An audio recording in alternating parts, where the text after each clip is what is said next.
কোরবানির ঈদ ব্যাংক একীভূতকরণের ঘোষণা ও কেন্দ্রীয় ব্যাংকের অর্থ সরবরাহ সহ কয়েকটি কারণে মে মাসে মানুষের হাতে থাকা নগদ টাকার পরিমাণ বেড়েছে ১৬,০০০ কোটি টাকার বেশি।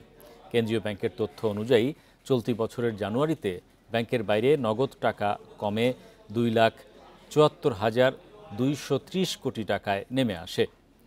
মার্চে কিছুটা বাড়লেও এপ্রিলে ব্যাংকের বাইরে নগদ টাকা কমে ২,৭৭,৩৬৬ কোটি টাকায় নামে। তবে মে মাসে তা বেড়ে দাঁড়ায় ২,৯৩,৭৭৮ কোটি টাকায়। অর্থাৎ শুধু মে মাসেই ব্যাংকের বাইরে নগদ টাকার পরিমাণ বেড়েছে ১৬,৪১২ কোটি টাকা। খাত সংশ্লিষ্টরা বলছেন, কোরবানির আগে নগদ টাকার চাহিদা বেড়ে যায়। এছাড়া মে মাসে কয়েকটি ব্যাংক একীভূতকরণের ঘোষণায় টাকা তুলে নেন আমানতকারীরা, ফলে মানুষের হাতে নগদ অর্থের পরিমাণও বেড়ে যায়।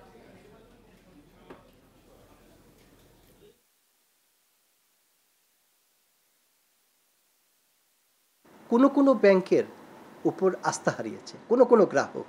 তারা হয়তোবা কোনো ব্যাংকে তাদের ডিপোজিট ছিল, তারা ডিপোজিট ভেঙে ফেলেছে। এখন তারা সিদ্ধান্ত নিচ্ছে যে আবার কোন ব্যাংকে যাবে। ওই ইন্টারিম পিরিয়ডটা এখন পার করতেছে, যার ফলে ক্যাশ ইন হ্যান্ডের পরিমাণ মানুষের মধ্যে বেড়ে গিয়েছে।